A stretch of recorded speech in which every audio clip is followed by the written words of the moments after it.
is Akuma Blandon, and you can call me Chef O. Yes, I really am a chef, and today we're going to do bananas foster. Now, bananas foster is extremely easy to make, and it's something that packs a lot of wow factor. So when your friends come over, they will think you've been slaving in the kitchen all day long. It's your and my secret. They don't need to know how easy it was. So I'm going to show you how to do it. You put 1 stick of butter and a half cup of sugar on the fire, and you just allow that to melt for a little bit. Now you want to keep that low because sugar has a way of getting away from you and going south really quickly. Trust me on this. Alright, so you keep that on a low flame, and while that's melting, you're going to add a dash of cinnamon. Now, don't get bogged down in thinking, oh my god, was that more than a dash? Was that 1/8 of a teaspoon? Was it quarter teaspoon? It doesn't matter, okay? You can never put too much cinnamon. Okay, if you've emptied the entire container of cinnamon, you've put too much cinnamon. But other than that, it's fine. So if you like more cinnamon like I do, I love the aroma of cinnamon. So if you like more cinnamon, put a little bit more cinnamon. It's not something that you need to worry about, you know, measurements and whatnot. It's fine. So after you add that cinnamon, you're gonna add the bananas and allow it to kusume. Kusume is a Trini word because I'm from Trinidad.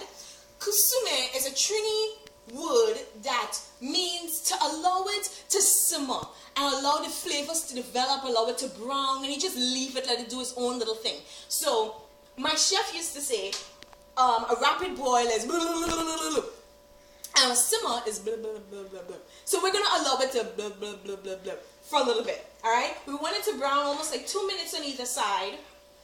So you give it a couple stirs and you let that work its little magic, allow everything to come together.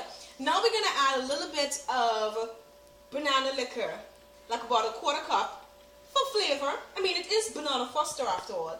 And while that's kusumering, we're going to talk a little bit about the history of banana foster. Not to make you think you're back in high school again and you got away from dreaded history class, but enough so that when your friends come over, you can say something like, did you know that in the 1950s, New Orleans was a major port of entry for bananas going to South and Central America? And the owner of Brennan's restaurant, Owen Brennan, asked his chef Paul to create a dish that featured the fruit, hence bananas foster. Okay, so maybe you'd want to lose the accent, but basically you want, when you give your friend something, you have a little history. In the 1950s, it was made famous in New Orleans by Chef Paul at Brennan's restaurant, and it was named after Richard Foster, which was a friend of Owen, who frequented the restaurant a lot. Simple as that. But you just want a little, you know, backdrop on it. So this is what it's going to look like at this stage. And this is where the wow factor comes in. Now, we're going to add a 1/4 cup of rum. You want to make sure that the proof of your rum is pretty high. I'm using 151. And I am telling you, if you don't use 151 or something with an equally high proof, it is not going to do that. So the higher your proof, the bigger your flame. You want to make sure that you have no hanging here. You have nothing that's going to catch your flame. Your clothes isn't not, you know, loose or anything like that. Okay? Basically what's happening here is cooking out the alcohol. So you just take it off the stove and you just give it a stir, allow it to do its thing, and it will die down eventually. It's nothing to be intimidated by. It's actually pretty cool. So when your friends come over, you want that so that when your friends come, they'll be like, oh my gosh, how amazing was that? You got all the oohs and the ahs. Now this is usually served over ice cream. Doesn't have to be any kind of special brand or anything like that. Just some simple vanilla ice cream. And you just serve it right on top of it. Okay, not the slotted spoon. Right on top of there. Now I'm adding a little extra by putting some banana chips on there, simply because you don't want to end up with one texture. So if you have the bananas are soft, the ice cream is soft, you're going to end up with something that's, you know, just one mouthfeel. So I'm adding a little extra crunch in there just so that, you know, it gives it a nice little mouthfeel, all right?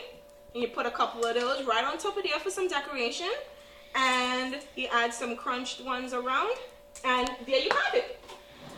Bananas Foster. I just did flaming banana Foster again because it packs a punch with the wow factor. So, shall we try